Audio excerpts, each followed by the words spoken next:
Hello, everyone. Thank you so much for spending some time with us.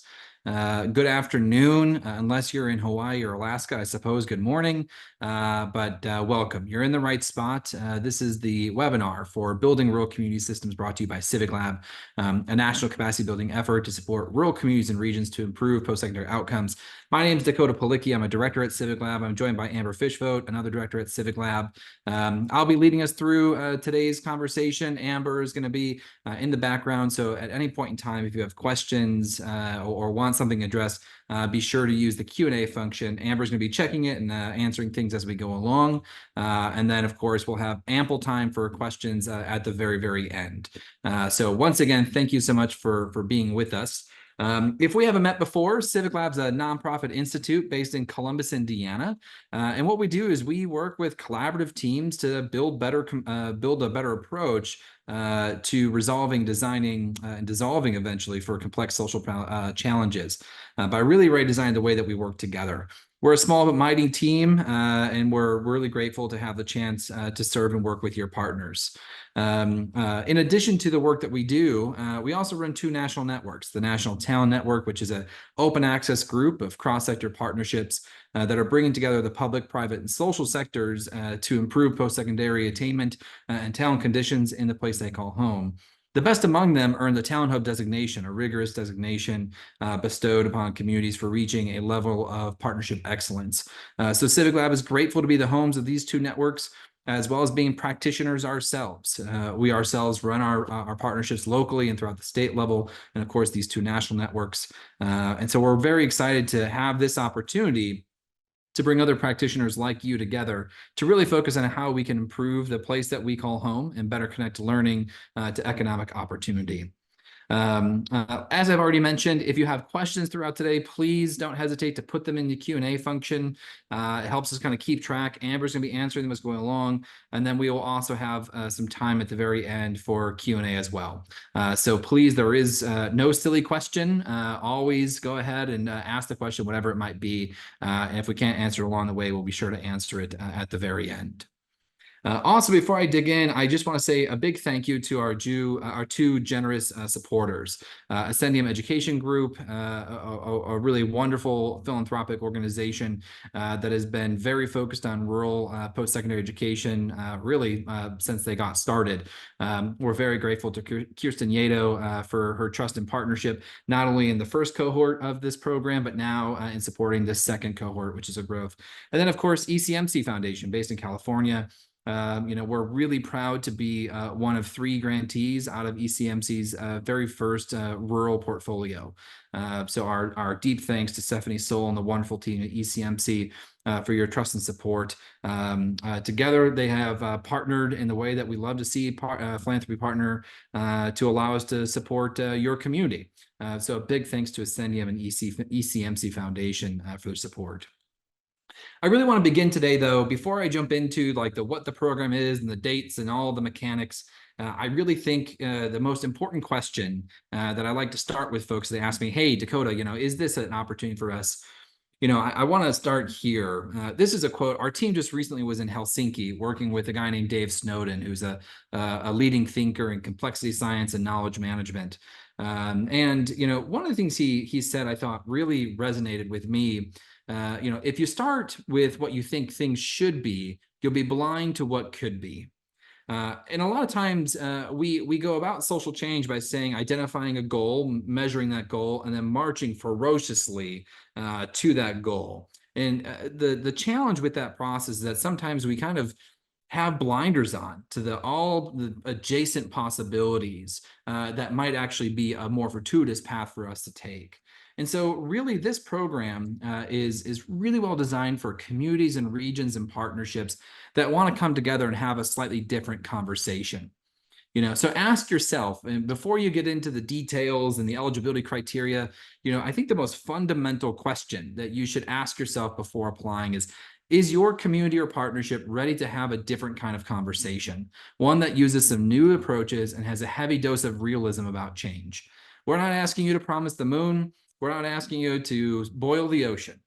Instead, we want to know where you want to head, where your community is already heading.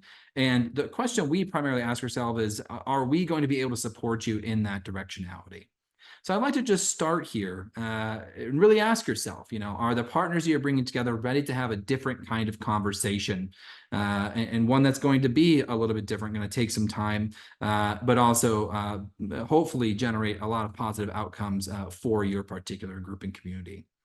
The initiative itself, we're going to select 10 rural cross-sector partnerships to participate in a systems building cohort designed to improve the connection of post-secondary education to employment opportunities aligned with future economies. In particular, there are two focus areas, two kind of goals, if you will, for the cohort program. One is that we're hoping to help you create stronger interactions between post-secondary education providers and employers. We've been at this work for a long time. We support many partnerships around the country, and anyone who's in this work knows that one of the perennial issues we refer to is that employers don't want to work with education don't want to work with employers. The pace of change is different. There's rotating doors. There's all these challenges that we have when we're trying to make a really strong partnership between the education sector and the employment sector, the private sector. We have a lot of experience in this. We have a lot of tools and a new way of working together. And so a big push of this is to really help you strengthen the interaction, the partnership between post-secondary education and employers in particular, as well as industry groups. But the second part of this is something we're equally as excited by, which is the opportunity to explore, identify, and begin building talent systems towards future economies or industries. In our work and what we've been learning alongside all of you is that many communities and rural communities in particular rely on past labor market information and kind of take a backfill approach. Hey, we have X number of jobs still open. If we can just get more people into those existing jobs. The challenge is that a lot of times those jobs aren't really ready for the future economy. And instead, we need to provide an opportunity for rural communities to come together and have a different conversation about their economic future. We have some new approaches, some novel data sets that we'll be bringing to this table. But our hope is that you can use this opportunity, as I said at the beginning, to have kind of a different conversation and explore what could be possible. Instead of marching directly towards the thing that you think you might already want to do, let's explore around that issue and help you identify potentially some additional economies or industries that might be of use to your particular community or region. The initiative itself is really kind of organized around 6 institutes that we have. Begins in July 2024, and the program would end in December 2026. The first half really focuses on CivicLab's one of CivicLab's core principles, which is called Solve for One, Extend to Many. The first half is really about solving for one. And what we're going to do is we're going to help your community, your partnership come around this idea that, hey, if you can fix the system and redesign the system the way it's currently working, the system being the way that we prepare our talent force and then connect them to jobs, if we can fix that for one group or even one person, that's going to tell us a lot about how the system currently functions. This is the area where you get to test things out, pilot multiple strategies, have multiple parallel experiments going on to say, how do we solve the system for one person? How do we solve the problems that we're experiencing for one person, one group, one population, one neighborhood? It could be, whomever it is most locally is appropriate, but it's the solve for one. On the second half, we then get into the extend to many. Now that we've captured all this learning, we've done some pilots, we've done some experiments, we know a little bit more about how the system currently functions. What then can we take this and start to extend it to many? So we're not just serving that one population, but rather starting to work things into public policy, starting to apply some of those system revisions that we know worked into systems for everybody. And also, what did we learn that didn't work that we also need to extend to many?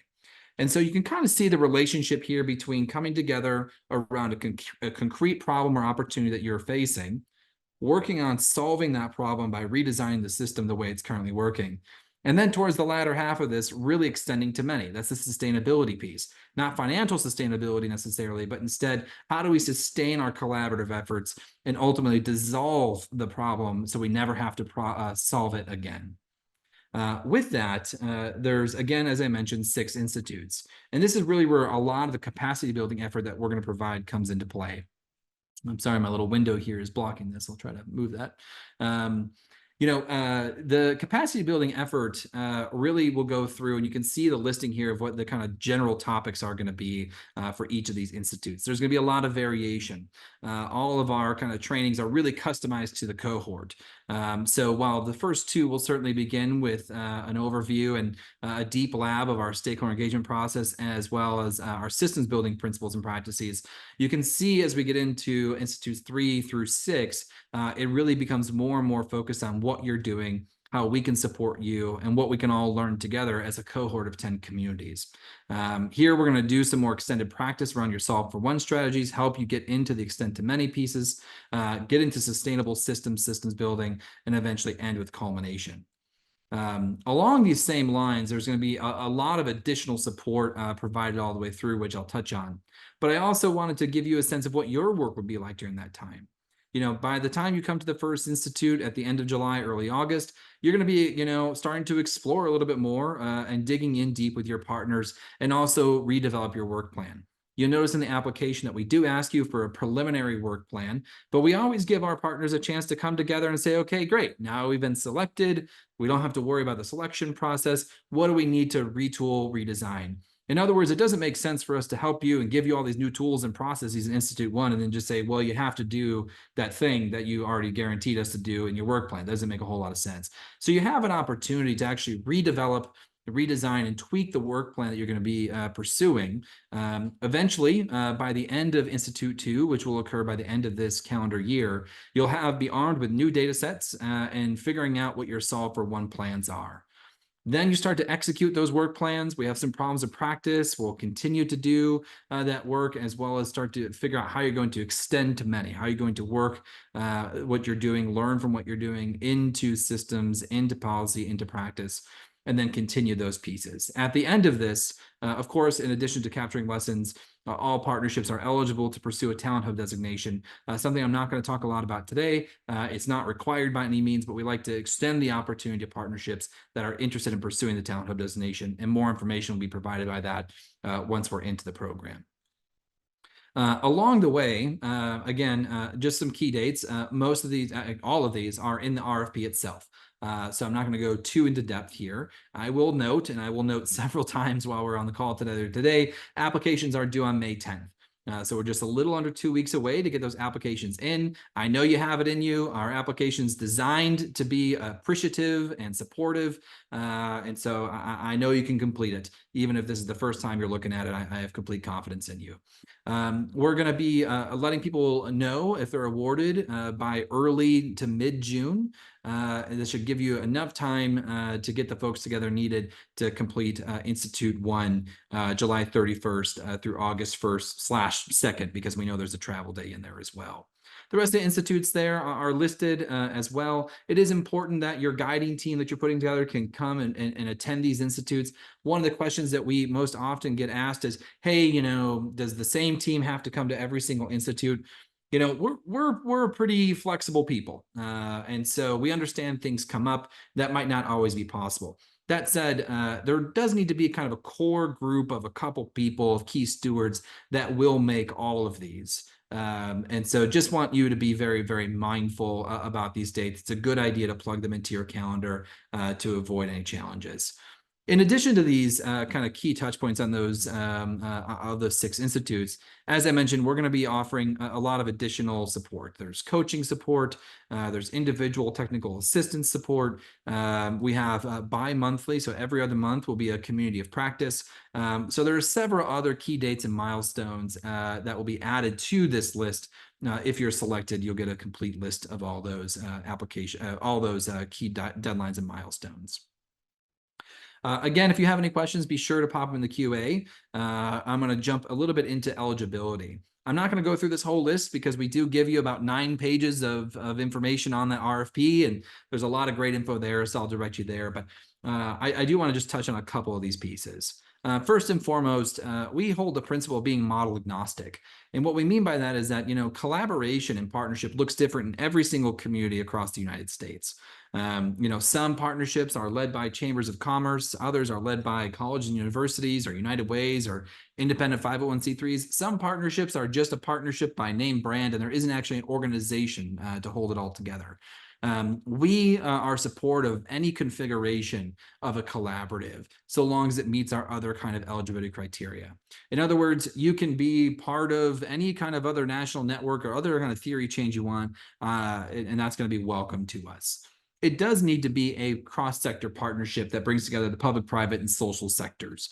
And in particular, we go one step further by saying you need to at least have one higher education or workforce provider. So you do need to have somebody, some organization in there that is providing some form of post-secondary education, workforce training that is connected to economic opportunity. There needs to be at least one employer or industry group, one private sector partner. We do get a lot of questions about this. And again, we're kind of model agnostic. In some cases, you might find, yeah, we have a couple of key employers. They have some job needs. They might be growing. And if we can just figure out how the talent system works for here, solve for one, we can then figure out how to apply those lessons learned and extend that to other industries, other employers. In other cases, we do have some industry groups, healthcare, collaboratives, chambers of commerce, you name it. We're saying, we have this kind of core group of employers or industries that we're bringing together that really speak for and have industry voice. The important thing is that there is a lot of support for both post-secondary providers and employer partners throughout this initiative. We're hiring specific kind of technical assistants, experts, and providers on the post-secondary side, higher education side. We're really delighted once again to work with the Shasta College Attainment and Innovation Lab for Equity out of Shasta, California, a wonderful, wonderful center out of an award-winning rural community college that knows all sorts of really great practices. They're going to be our primary technical assistance provider for the post-secondary providers. On the employer side of things, we're going to map to what your employers need. So if you bring a set of employers or industry groups and they're particularly interested in something like tuition reimbursement, well, that's great. We have a lot of experts. We have a lot of practitioners that know about those programs, and we can bring that level of support to them. Or perhaps it's skills-based hiring, or perhaps it's pathway generation, or perhaps it's something completely else. It doesn't really matter what the what is. You need the who. And so we're really making sure that you have an employer industry group at the table because there's considerable parts of this initiative that they will benefit from. Finally, the other thing that we want to make sure you include is that the group itself has the ability to guide economic development plans. Now, every partnership is different. Again, for some of you, that might mean you need to have the local economic development authority on your partnership team, and that's great. We absolutely welcome that. There's a lot of support for them, particularly as we think about applying new data sets and novel approaches to exploring new economies. Other times, it could be that your group itself is already well suited to guide economic development plans. I will say this is something that we're going to be assessing for in the proposal. So if your partnership is one that already informs economic development in a tangible way rather than a passive way, it's important that we hear that. But again, just be honest with yourself. If you do have the partnership already in place and they can go ahead and guide economic development choices, wonderful. But if you need to add a partner or two, go ahead. It's okay to do that. Obviously, it needs to be real focused. And I'll just say the other thing too on the data lead is going to be really important. The data lead could be a dedicated person, or it could be an organization that's serving the partnership. So in some cases, for example, a past cohort, they had a center at a local university that did a lot of economic work for the community, producing, several reports for the region about the economic strength. They were used as one of their data partners to help support the entire region. In another example from our last cohort, they brought on a data person who said they was going to help help their efforts around data provision. The important thing to know here is that, and we go into description of this in the RFP, on the data lead, your team will get more data than we're going to ask for. You're going to receive more data than you're going to give. And so what we're primarily concerned there is that the data lead is someone who has familiarity with post-secondary and economic data, and that they have the ability to kind of take that, marry it with local data sets and present it in a way that your partnership is going to hear. So think about it from the perspective of who in our partnership do we listen to when they say, hey, here is the data. That might be your organization. And if so, make sure you have a dedicated contact person. If it's not your organization, again, a great time to bring in an additional partner. Moving on, the other kind of other tangible pieces behind eligibility I just want to touch on, other than just those basic facts, is two other pieces. One is really this idea of readiness. Are the stakeholders that you're bringing together truly ready to engage in systems building work, improving the way they work together to address a complex social challenge? We've all been there where we get a grant opportunity and we say, great, here's our program. We were just going to run with that particular program and not really change the way that we're going to work together. This program is very much about, our initiative is very much about helping you all strengthen your partnership. It's a capacity building effort to give you new tools, new processes to guide collaboration so that your partnership has a little bit more, community immunity to tectonic shifts, whether they be natural or man-made, as well as a true sustainability approach to help you address any particular problem that comes to you in the future. So it's very important that you honestly ask yourself whether or not your key stakeholders are ready to engage in a different kind of conversation. Here's an example. If you've been having conversations in your community and they've been like, gosh, we just need to try something new, or what we've been trying in the past isn't working, or we're not having this kind of conversation, those are all sentence starters that sounds like you're right for this program.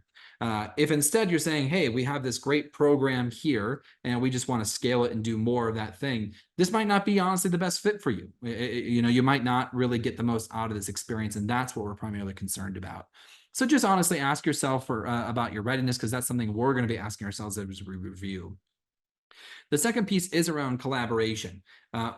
Given this initiative, we're really looking for partnerships that have already been established and have demonstrated the ability and readiness to implement collaborative strategies at a system and program level. In other words, it needs to be a group that has kind of already come together a little bit, has had some good conversations, and perhaps have already done some things together. The reason we're asking for that is because we don't have a lot of time to help brand new partnerships form given the timeline of this initiative. So you kind of need to have the key players in place. You kind of need to have some general agreement about the opportunity spectrum and what you want to do. You certainly need to have general agreement among partners that it's time to try a new approach. If you're a brand new partnership that has yet to really engage all your stakeholders, and you need to do a little bit of convincing and figuring out, you just might be at too early of a phase for this particular work. We're happy to help you in other ways. We have a lot of tools and resources that are free and can absolutely give you at no cost. So if you find yourself in that position, we can still help you, just perhaps not through this particular initiative. All right, what you receive as part of this, moving off of eligibility. I hope you receive a whole lot. First and foremost, you do receive a sub-grant award of $37,000. And I'll talk a little bit about what specifically that money can be used for. The 6-person institutes. For that institute, we cover all your hotel room, your lodging, and obviously food. There will be some dinners on your own. You just have to cover your travel. That $37,000 does help offset travel costs. So we're trying to make this as low cost for you, if not no cost for you to participate. But we do know that sometimes, there are costs to participate.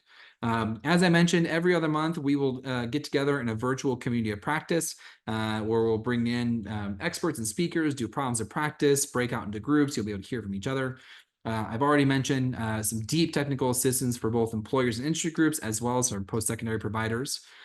You'll also get, every partnership will also get one of CivicLab's spatial diversity census data books.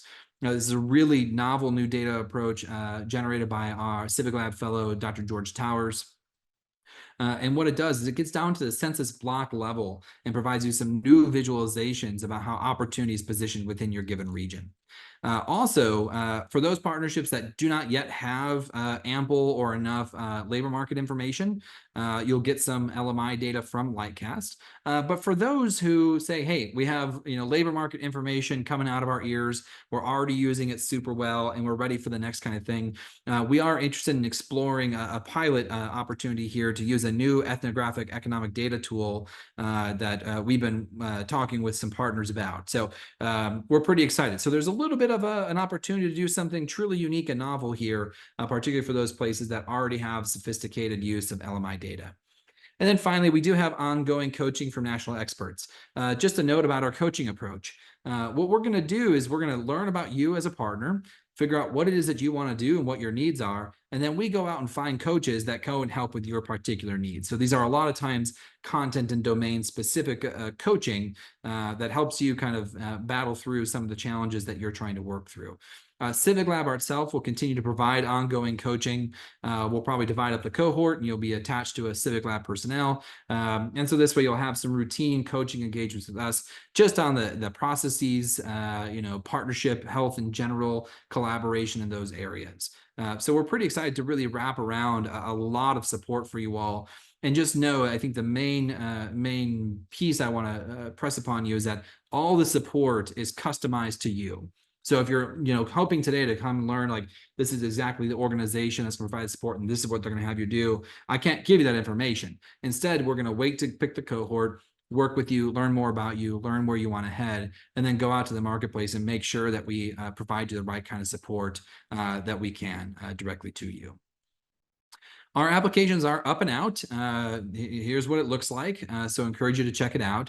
And again, they're available at rurallearningsystems.org, and they are due on May 10th, 2024. So just in about 2 weeks. So get those applications in for sure. Also, while you're at rurallearningsystems.org, I encourage you to check out some of the other items on the media page. We have run this cohort in the past, and we have wonderful write-ups about each of the partnerships there. I also encourage you, if you're still on the fence, just to reach out to one of those partners. Or if you're curious and want to talk to an organization that went through the partnership program in the past and still have some questions, I'm happy to connect you with them so they can tell you exactly what it was like to go through and to work with us. We just did that yesterday with an interested applicant, and I heard that it was a really useful conversation. So we're here to help you be successful. I don't want to waste your time. So if you feel like you need some more information or want to hear firsthand what it's like to work with us, by all means, either reach out to any one of those folks, read some of the things at rurallearningsystems.org, or I'm always happy to connect you with some folks that we have worked with in the past that might meet your needs. Keep thinking about some of your questions that you might need answered. Again, all questions are welcome, even if it's specific application advice. I have to believe that some of you have already started working on this application. So if you're particularly stuck on a question or want some additional insight on something, now is a good time to ask that. While you get those questions typed up, let me just go over a couple that we often get from folks. The first one is, how do we define rural? Again, we talk a lot about this in the RFP. We have a whole section dedicated on our website, but the real short answer is we don't, you do.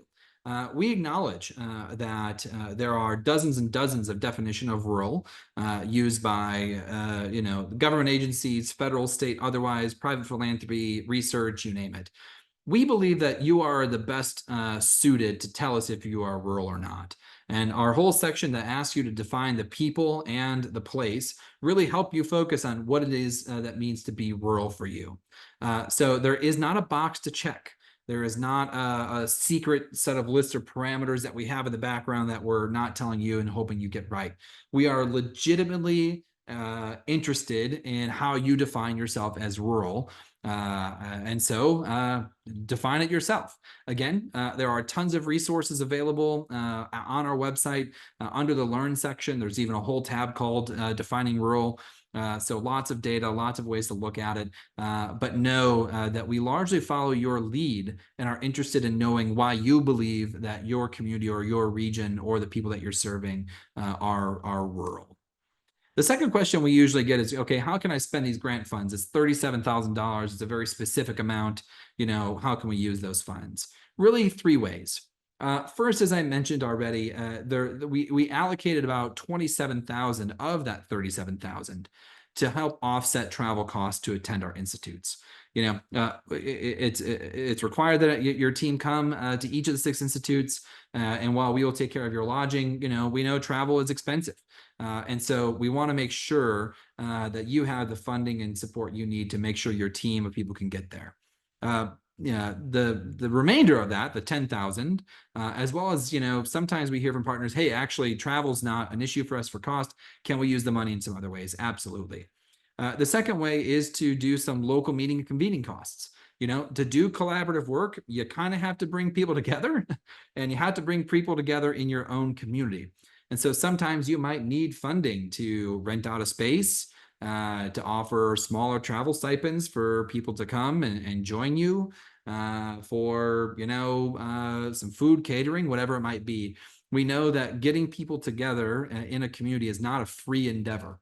And so you can always use some of these funds as a way to make sure you can have some local convening and meetings.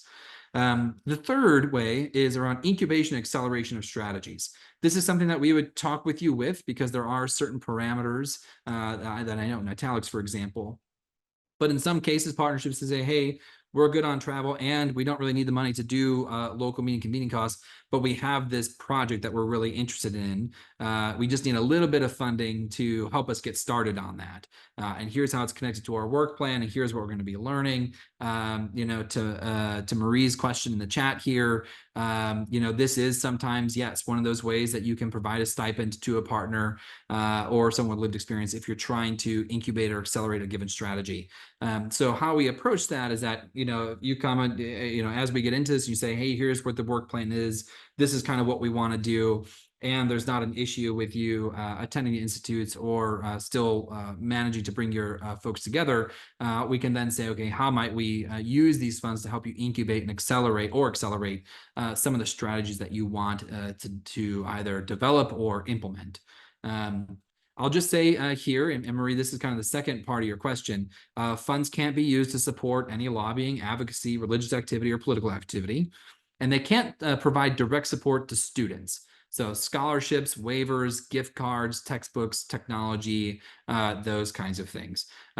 Sometimes, if you're getting into the position where, okay, you have a group, for example, a group of students or adults or incumbent employees, and you want to do some survey work with them, let's have that conversation. Or you want to invite them in to kind of speak to your group to help develop some strategy, let's have that conversation. So, it's not necessarily off the table by any means, but just when we get to that kind of level 3 of conversation about how it's connected to your strategy, it's just another conversation. But generally, we've been able to fund most things. And we're also not asking you for a budget at the point of application, knowing that we're going to go through that work plan revisit. So I hope that answers that question a bit. What are some of the review criteria? So in addition to the CivicLab team and our colleagues at Ascendium and ECMC, we are bringing together a team of other reviewers, experts and expert practitioners to help us review. We have a rubric and a series of open-ended questions, but just to share a couple of pieces. One, our primary thing that we ask ourselves, and this is honestly true, this is the first question on our rubric, is the last question on our rubric, is can CivicLab serve this partnership? Do we think that we are going to be able to help your community through this program and through this initiative? That's honestly our North Star. We know your time and effort is incredibly valuable. And so what we're primarily asking ourselves is, does this fit? For where you want to go, what you want to do, what your community is at, where you're at developmentally, is that going to be something that you're going to be successful in this? And if not, that's okay. There's other ways we might work together, other ways to support you, both free and otherwise, but we're really focused on, can we serve you? The second thing we look at is team composition. As I noted before, obviously with making sure you have a post-secondary provider, an employer or industry partner, as well as someone in economic development, we're going to be really looking at the team that you put together and your overall partnership to say, is this a team that A, knows what they're doing and is working together, and B, represents the full system? So when you start doing systems level work, i.e. changing the way that your organizations are interacting with another to redesign how the current system is functioning, do you have the appropriate team there? I'm just going to note on this, that doesn't always mean that you have to have all the C-suite leaders. We know change happens middle to bottom up. That's not to say not to have C-suite leaders there either, but I don't want you to interpret this advice as saying you need to have every superintendent and every CEO and every governor and every mayor in the room. That is not our theory of change. Instead, what we're looking for is, do you have the organizations in the right sectors present? And then, of course, do you have the right people who can actually move that along? And sometimes those right people, in addition to being a C-suite leader, might be other senior leaders, mid-level leaders. So we do look closely at team composition. And finally, we look really about where your current progress is and where you're going to head. What's your directionality? What's your vector? Our goal is to follow your lead. We're only going to be successful if we can support you in the direction that you're currently heading. So we generally look for vectors, right? Are you heading in a particular direction? Is there enough of a community conversation where you're saying, hey, we have this opportunity on the horizon, that's where we want to go, that's where we want to build to? People are kind of joined behind that common vision.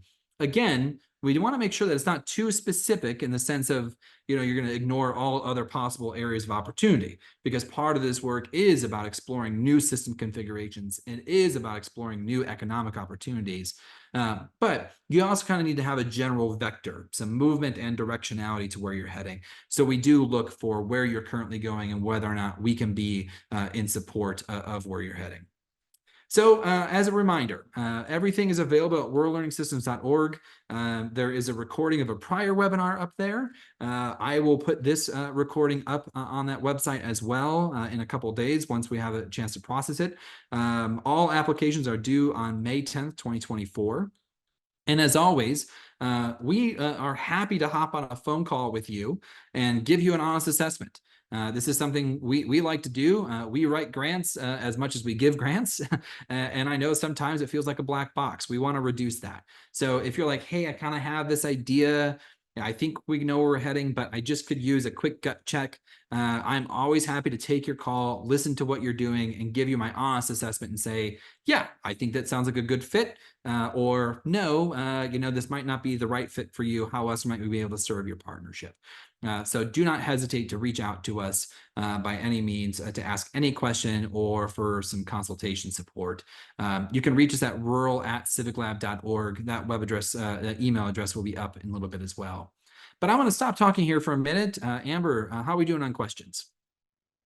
I think most have been answered, but we do have a few I wanted to leave, and you already just answered one of them. So there was a question about the recording, and it will be posted on the website, and please feel free to share that with your partners who are also interested in the initiative. The other question that we had was asking about the grant allowance and funding. And it said, just confirming, the grant allowance is $37,000, or are there more opportunities for further funding? It's a great question. So in this program, every partnership will receive $37,000, period. So that's it. There's no competitive request. It's not up to, it's not, or more. I suppose, actually, no, I'm talking out loud. If in the rare event that we were to get, fewer than 10 partners selected or fewer than 10 applications, we would probably revise that and just divide that pot of dollars up accordingly differently. But, that's why we're not asking you for a budget or anything like that. It is a flat $37,000. I say, that said, a lot of our partners in the past have found ways to truly leverage this into additional funding. I will lift up, for example, the Future Makers Coalition and rural Hendry County. They recently won the Good Jobs Challenge Award in partnership with Florida Gulf Coast University. They have also just recently been awarded by a joint partnership between National League of Cities and CALE, some additional dollars. The reason they say, and this is in their own words, is that they got a lot of the kind of systems work and figuring out how to come together that made them ready to get additional funding through the CivicLab process and through our CivicLab work. Our talent hubs, for example, we did a little bit of a 2 to 3 year assessment. For every grant dollar we provided to talent hubs, they raised an extra $5.30. So we know that there is a power. What we try to do is really elevate your partnership and make stronger connections between you and funders and other opportunities. But also, that's kind of the way we think about sustainable systems, is to really help you go after additional funds. So while I can only provide you monetarily $37,000 guaranteed, we have full confidence that by going through this process, you'll be better positioned to receive additional dollars from other sources that you might not have received in the past. Great, thanks. We have another question that just came in, and it is, what if a collaborative strategic plan is not finalized? It's active, kind of in creation, but the collaborative group is well established. Cameron, it sounds like you are ready for a systems building cohort. That's exactly what I'm talking about. You have a group, that, okay, you have a collaborative group, it's well established. You might have a vector, right? You kind of say, hey, we kind of generally know we want to go in this direction. But we need to kind of figure out what we want to do all together that we couldn't do alone. This is gonna supercharge your planning process. Let me be really clear about this. There still is an expectation that the strategies that you will work on, particularly your solve for one strategies, will have some student level outputs. So, but there's a lot of ways to go through that. For example, there's kind of early wins, quick wins, those kinds of things. That you might be able to identify. Okay, we know we want to do X, Y, or Z. What are some small incubation, pilot projects that we can implement that will show this return? Or perhaps, in a lot of cases, in a lot of communities we work with, there's already a couple glowing examples happening in the community or region that you're working on. How do we then elevate, lift up that work, accelerate it, learn from it, and then start to extend to many? I do want to be clear that there is an expectation that there is some student outputs, and I say student outputs to mean student very broadly. If it's adults, there is a preference towards adults and low-income adults for this particular initiative. Great, incumbent workers, those kinds of things. But absolutely, in general, it is okay not to have a fully baked strategic plan that you're in the process, and I really think that this opportunity helps you accelerate that work and gives you a little bit of an extra oomph to do that work even better.